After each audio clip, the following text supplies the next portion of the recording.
የዚህ ልጅ ማንነቱ፣ አቋሙ፣ ግርማ ሞገሱ እንዴት አባቱ ደስ እንደሚለኝ። እሱም ባረገኝ። ለምን የሱ ማንነት ትፈልጋለህ? በራስ ማንነት እኮ ማድረግ ትችላለህ። ምንድን ነው የምትለው? የተሰጠንን ብናቅማ የጎደለን የለም። ምንድን ነው የምታወራው? ኧረ እነዚህ ድመቶች መግቢያ መውጫ እኮ ነው ያሳጡኝ። ባልጠፋ ፍጥሮ አይጥ አድርገህ ትፈጥረኛለህ። እሺ ወደ ድመት እንኳን ቀይረኝ። አሁን ትልቅ ኃይል አለኝ። በሰላም ገብቼ መውጣት እችላለሁ። እነዚህ ውሾች እያሉማ እንዴት በሰላም መኖር ይቻላል? ውሻ አድርገህ ፍጠረኝ። ከዚህ በኋላ እንኳን አንዳችም አካል አይነካኝ። ኧረ ጉዴ! የጫካው ንጉሥ እያለ ነው ብቻ መሆን የተመኘሁት። የጫካው ንጉሥ አድርገኝ። አሁን የጫካው ንጉሥ ሆኛለሁ። ከኔ በላይ ማን? ምንድን ነው? ፀሐይ ከጫካው ንጉሥ በላይ ኃይል አላት ማለት ነው። እንግዲያውስ ወደ ፀሐይ ቀይረኝ። አሁን ትልቅ ፓወር ያለኝ ማንም ቢሆን ከፊት ለፊት ዞር በል። አንተ ከፀሐይም በላይ ነህ። ጻረ ደመና መሆን እንፈልገው። አሁንም ተሳክቷል። ከዚህ በኋላ ትልቅ ፓወር ያለ። ስለዚህ ንፋስ ከሁሉም በላይ ኃይል አለው ማለት ነው። ንፋስ ነው የምፈልገው። አውሎ ንፋስም ሲሆን ከትልቅ ተራራ ጋር ሄዶ ይጋጫል። እሺ በቃ ተራራ አድርገህ ፍጠረኝ። አሁን ፍላጎቴ ተሟልቷል። ሰውዬ እየጎዳኸኝ እኮ። ያ ማለት ከተራራ በላይ ወንድ ልጅ ኃይል አለው ማለት ነው። ወንድ ልጅ መሆን ነው የምፈልገው። በመጨረሻም ተገላገል። ሰማኛ ላይ እኔም በመንካት ምን ያህል ችግር እንደሚደርስብህ ታውቃለህ አይደል? ስርዓትን ያዝ። ሴት ልጅ ወደ እሷ ቀይረኝ። አሁን ከኔ በላይ እስቲ ኃይል አለው ማን አለ?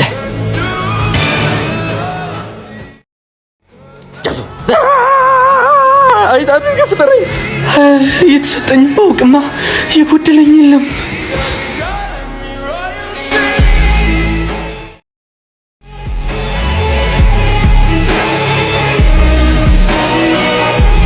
የኔ ልጅ ና እስኪ አንዴ ወደዚህ።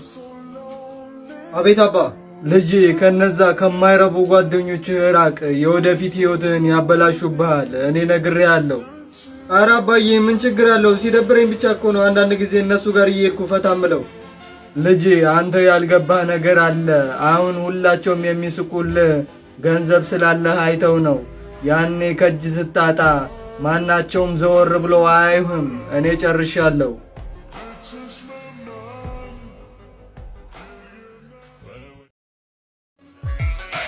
እንቅልፋቶ ያደሩ ሲለኝ ሰማው ከስ ሳቅ ጨዋታን አጣቂ ከኔ በላይ የኔ ልጅ። አቤት አባዬ። ልጄ በቃ ምክሬን አልሰማልክ አይደል? እኔ ከዚህ በኋላ በህይወት ብዙ አልቆይም። አንተ ግን የኔን ተተኪ ንብረት ወራሽ ነህ። ሆኖም ግን አንተ ንብረት አባካኝና ደካማ ፍጡር ሆነሃል። እባክህ ልጄ ምክሬን ስማ። እኔ መሞቴ አይቀርም። ያኔ ያለህን ዝም ብለህ የምበትን ከሆነ ስራህም ንብረትህም በሙሉ ይጠፋል። ኧረ አባዬ እንደዚህ እያልክ አታስጨንቀኝ። አሁን አንተ አለ ብዬ ነው እንጂ ያለንን ንብረት በሙሉ ከጓደኞቼ ርቄ በደንብ ነው ማስተዳደረው። አንተ ምንም እንዳታስብ እሺ ልጄ? ተለውጠህ እንደምታሳየኝ ተስፋ አረጋለሁ።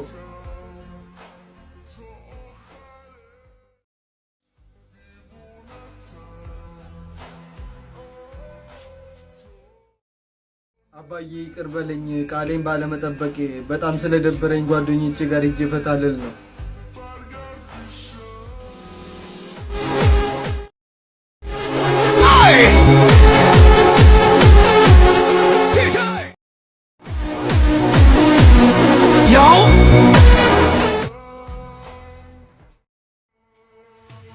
ኧረ እናንተ ያጅል ልጅ መጣ። ይኸው እዛ ጋር ይሁዲ ጓደኞቼ በጣም ስለቸገረኝ ነው የተወሰነ ገንዘብ እንድታበድሩኝ ፈልጌ ነበር። ምን ገንዘብ ነው አበድሩኝ ያልከው? ስንትና በድር እባክህ ጅል ሂድ ከዚህ። እንዴት እንደዚህ ታረጉኛላችሁ? ስንት አመት ሙሉ በእኔ ገንዘብ ስትዝናኑ ኖራችሁ አሁን ያለኝን ስጨርስ ሂድ ከዚህ ትሉኛላችሁ እንዴ? በጣም ነው ያዘንኩባችሁ። ጓደኞቼ በሙሉ ለጥቅማቸው ብቻ ነበር የሚፈልጉኝ ማለት ነው። ያኔ አባቴ መከረኝ፣ እውነት ነበር። እዚህ ቤቶች አቤት ጋሼ አላወኳችሁም፣ ግን ማን ልበል? የኔ ልጅ እኔ አባትህ የልብ ወዳጅ ነበርኩኝ። እናም አባትህ ከሞተ በኋላ አንተ የምታደርጋቸውን ድርጊቶች በሙሉ በርቀት ስከታተልህ ነበር። ነገር ግን አሁን ያለህበትን ሁኔታ ስላወቅኩኝ የሆነ ቦታ ወስጄ የማሳይ ነገር አለ፣ ፍቃደኛ ከሆንክ ጋሽ አሁን ስለ አባቴ ባታወሩ ደስ ይለኛል። እኔ አሁን በህይወቴ ተስፋ የቆረጥኩ ሰው ነኝ። ችግር የለውም እከተላችኋለሁ። እንሂድ። ልጄ የማሳይ ቦታ ላይ ደርሰናል። እዚህ ፊት ለፊት የሚታይ ነገር ላይ ውስጡ ምን የያዘ ይመስልሃል?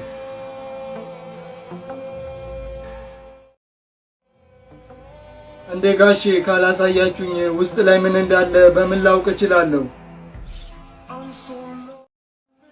እንካ ምልክት ያደረኩባቸውን ቁጥሮች ተጭነህ ክፈተው።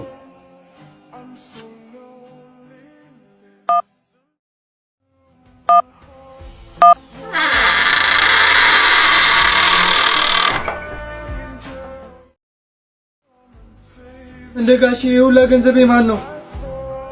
ምን መሰለህ የኔ ልጅ፣ አንተ ሰነፍና ያለህን ንብረት ለሁሉም ዝም ብለህ በታኝ እንደሆንክ አባት ስለገባቸው ጥቅምና ጉዳቱን ለይተህ እስከምታውቀው ድረስ ብሎ ይሄን ሁላ ንብረት ለአንተ ባደራ መልኩ እኔ ጋር አስቀምጦልህ ነው የሞተው። እኔም ደግሞ አሁን ያለህበትን ሁኔታ ሳቅ መቼም ህይወት አስተምረዋለች ብዬ እኔ ጋር አባቴ ያስቀመጠልህን ገንዘብ ላስረክብ ወሰንኩ። ጋሼ እየቀለዳችሁብኝ ብቻ እንዳይሆን፣ እኔ ይህን ነገር ማመን አልችልም። ካላመንከኝ ንብረቱ ያንተ መሆኑን አባትህ እዚህ ወረቀት ላይ ተናዞልህ ነው የሞተው። መቼም ከዚህ በኋላ ሕይወት ራሷ አስተምራለች ብዬ ተስፋ አረጋለሁ። ይኸውንካ።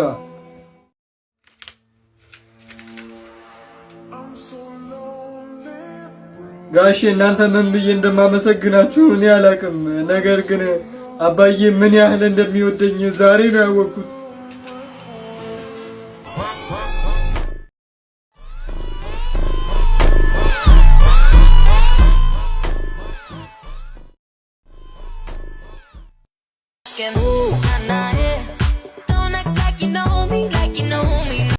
የፔሪ 103 ቁጥር መፍቻ ፈልጉ። አባ መኪናውን ጨረስክልኝ እንዴ? ማርጨሊሱ አንተ ነው? አዎ ፊስክ አድርጌዋለሁ። ሁሉ ነገር አየልኝ። ፊስክ አድርጌዋለሁ። ሞተሩንስ? የምን ሞተር መኪና አይደለም እንዴ አንተ? ሞተር ክፍሉን ነው እባክህ ያልኩህ። ክላስ ነው የሚባለው በእንግሊዝኛ ክላስ። እንግሊዝኛ ታውቃለህ? እኔ አውቃለሁ። ኖቲፊኬሽን ኤክስኖይሽን ያውቃለሁ በእንግሊዝኛ። አንተ ያማል እኔ ላይ ከምትፈላሰ መኪናውን ጨረስክ ወይ? ለምንድን ነው አልሄድም ሲለኝ የነበረው? ስቦኪው ነው ችግሩ። አንተ አላወቀውም። ስቦኪው ነው። ናይል ሰዓት ላይ ነበር። አሁን ኢሳት ላይ አድርጌዋለሁ። ዲሽ መሰለ እንዴ መኪናው? ያው ነው ይገናኛል። ቆይ እዚህ ግቢ ሃይ ሚለኝ ሰው የለም እንዴ? ሃይ ይህ ልጅ እኔ ላይ ነው እንዴ የምታሾፈው? ሃይ ላዝናና። አንተ እስካሁን መፍቻውን አላመጣውም እንዴ? ውስ መጣ አንተ እኔ ላይ እስካሁን ሙድ እያስከ የነበረው ለምን እንዴ? እኔ ላይ ሙድ እያስከ ነው እንዴ? ላዝናና ነው። በትርፍ ሰዓቴ ስታንዳርድ ኮሜዲ ነው ነኝ። ላዝናና ብዬ ነው ያውቃል። እኔ ላይ ነው ታዲያ እንዴ የምቀልደው? አይደለም ላዝናና ብዬ ነው። ይህ ሲጀመር እኔ ላይ እኮ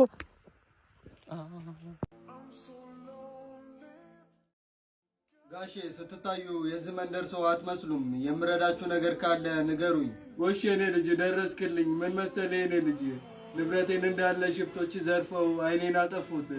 እንደገና በጣም ሲፈታተኑኝ ይህን የወርቅ ሳጥን ብቻ ነበር ማትረፍ የቻልኩት።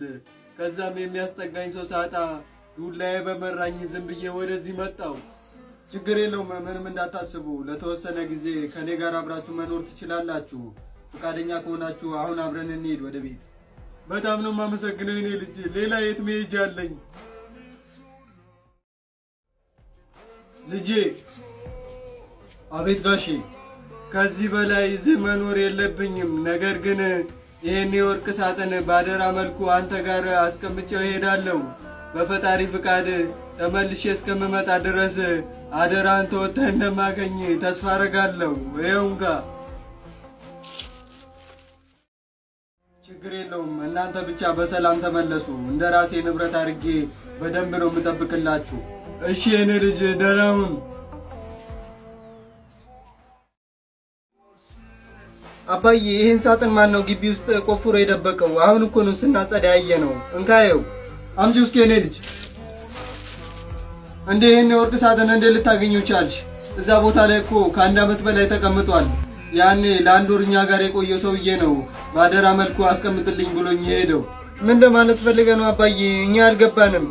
ሙሉ ታሪኩን መናገር ሳይኖርብኝ አይቀርም። ምን መሰላችሁ የኔ ልጆች፣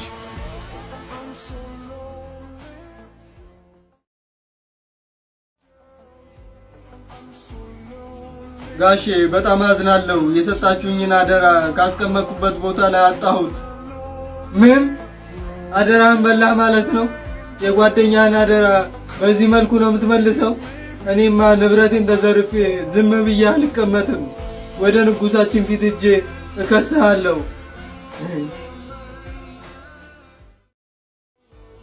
እሺ ተከሳሽ፣ አይነ ስውር የተናገረውን ንግግር በሙሉ ሰምተሃል። በዚህ ሐሳብ ላይ ምን ትላለህ? ንጉሶ የአይነ ስውሩ የሰጠኝን አደራ ለብዙ ዓመታት በደንብ ጠብቄ ነው ያኖርኩለት። ነገር ግን አሁን ንብረቱን ፈልጎ ሲመጣ ካስቀመጥኩበት ቦታ አጣሁት። አንተ እውነቱን እየተናገርክ ሊሆን ይችላል። ነገር ግን ንብረቱ በአንተ እጅ ስለሆነ የጠፋው ንብረቱን እስካልመለስክ ድረስ ተጠያቂው አንተ ነህ። ስለዚህ ንብረቱን እስከምትመልስለት ድረስ ለአንድ ወር ትታሰራለህ። ነገር ግን ንብረቱን መመለስ የማትችል ከሆነ ከአንድ ወር በኋላ ጠይቀን ለ10 ዓመት ትታሰራለህ። ወታደሮች አስገቡት። እህቴ አባታችን ታስሮ እዚህ ዝም ብለን ከምንቀመጥ ወደ አይነ ስውሩ ቤት ሄደን የጠፋውን ንብረት ለአባታችን እንዲተውለት ሄደን እንጠይቀው። እሺ እህቴ፣ ሌላ መፍትሄ የለንም። አሁኑ እንሂድ በቃ። ምን መሰላችሁ ጋሼ፣ አባታችን ከስር እንዲፈታ የጠፋውን ንብረት እንድተውለት ለመጠየቅ ነበር ወደዚህ የመጣ ነው። ልጆች፣ ለአባታችሁ ንብረቱን የምተውለት በአንድ መስፈርት ከተስማማ ብቻ ነው እንጂ መቼም አልተውለትም። እሺ መስፈርቱ ምንድን ነው? አባታችሁ ከሁለታችሁ መካከል አንደኛችሁን የሚድረኝ ከሆነ ነው ንብረቱን የምተውለት። ምን? እንዴት እንደዚህ ትናገራላችሁ? እናንተ እኮ ሚስትና ልጆች ያላችሁ ትልቅ ሰው ናችሁ። አሁን ሌላውን ወሬ ትታችሁ ወይም ትዳሩን እሺ በሉ፣ አሊያም አባታችሁ እስር ቤት ይበሰብሳል። ይሄንማ ለአባታችን ሂደን መናገር ይኖርብናል። ነይ ሂዴ ተከተይኝ። አባዬ ወደ አይነ ስውሩ ጋር ሄደን ንብረቱን እንዲተውልህ ስንጠይቀው ከሁለታችሁ መካከል አንደኛችሁን ከዳረኝ ነው ንብረቱን የምተውለት አለን። እንዴት እንደዚህ ይላል? ይሄማ መቼም ሊሆን አይችልም። ከሁለታችሁ መካከል አንደኛችሁን ለሱ ከምድረው እዚህ እስር ቤት በበሰብስ ይሻለኛል። እናንተ አሁን ወደ ቤታችሁ ሂዱ፣ እኔ መፍትሄ እፈልጋለሁ። እሺ ተከሳሽ፣ አይነ ስውሩ በሰጠህ አደራ ዛሬስ ምን ትላለህ? ንጉሶይ በፈጣሪ እምላለሁ የእነዚህን ሰውዬ አደራ በፍጹም አልካድኩም። ለአንድ ቀን እንኳን በመጥፎ አስቤው አላቅም። ስለዚህ ንብረቱን መመለስ የማትችል ከሆነ ለ10 ዓመት ይፈረድብሃል ማለት ነው። ወታደሮች፣ ንጉሶይ ይባካችሁ አንድ እድል ስጡኝ። ቆይ አንዴ ንጉሶይ፣ የምትፈልጉት የወርቅ ሳጥን እኔ ጋ ነው ያለው። ይኸውንኩ። ምን እንዴ ንጉሶይ፣ የጠፋው የወርቅ ሳጥን እሱ ራሱ ነው። እንዴት እንደዚህ ሊሆን ይችላል? አንተ ማን? እስኪ ራስን አስተዋውቀን። ንጉሶይ፣ እኔ ማሜ ይባላለሁ። የዛ የአይነ ስውር ልጅ ነኝ። የነዚህ የአይነ ስውር ልጅ ነህ ማለት ነው? እሱ አባቴ ሳይሆን አጎቴ ነው። ምንም ሊገባኝ አልቻለም። እስኪ ባሪፉ አስረዳን። ንጉሶይ፣ ይሄ ፊት ለፊት የቆመው ሰውዬ አይነ ስውር አይደለም፣ አይኑ በደንብ ይመለከታል። እናም ዛሬ ወደዚህ የመጣሁት ይህን ምስኪን ሰውዬ ከተጠረጠረበት ወንጀል ነፃ ለማድረግ ነው የመጣሁት። አይነ ስውሩ አባቴ ከአንድ ወር በፊት ነበር የሞተው። እናም ሊሞት በተቃረበ ጊዜ እኔን ጠራኝና ከዚህ በፊት ንብረቱን በሙሉ ሽፍቶች እንደሰረቁትና ይህን የወርቅ ሳጥን ደግሞ በምልክት ባደራ መልኩ ያስቀመጠበትን ቦታ ነገረኝ። ስለዚህ ሂድና ከነሱ ተቀበላቸው አለኝ። ነገር ግን ይሄን ለእኔ በሚነግረኝ ሰዓት አጎቴ ሰምቶ ነበር። እናም ንብረቱን የመዝረፍ ሐሳብ ልቡ ላይ ውል አለበት። ከዚያም ቀን ጀምሮ ወደዛ ቤት እየሄደ ዙሪያውን መሰለል ጀመረ። እናም ንብረቱ የተቀመጠበትን ቦታ ባወቀ ጊዜ እኔም ወደ ቤት ወስዶ አሰረኝ። እናም በማታ ተደብቆ ንብረቱን ዘረፈው። በጣም የሚገርመው ነገር ደግሞ እሱና አባቴ በጣም ነው የሚመሳሰሉት። እናም እውነቱ እንዳይታወቅበት አይነ ስውር መስሎ እንደገና ወደዚህ ምስኪን ሰውዬ ቤት ሂዶ ንብረቴን ስጠኝ አለው። የፈጣሪ ፍቃድ ሆኖ ይህን የሰረቀውን የወርቅ ሳጥን በቤቱ ጓሮ ቆፍሮ ሲደብቀው አየሁት።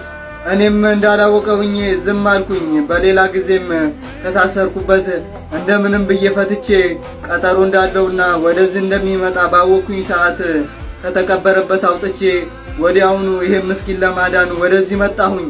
ፈጣሪ እውነቱን ሲያወጣ እንደዚህ ነው። ይህ አጭበርባሪ ሰውዬ ይሄን ምስኪን ብቻ አይደለም ያታለለው፣ የገዛ ወንድሙን ጭምር ዘርፎታል። ስለዚህ የእሱ ቅጣት የከበደ ነው የሚሆነው። ለ15 ዓመት እንድትታሰር ተፈርዶብሃል። ምን? ንጉሶ፣ እነዚህማ ሊሆን አይችልም። እኔ ጨርሻለሁ። ወታደሮች አስገቡት ወደ ጨለማ ክፍል።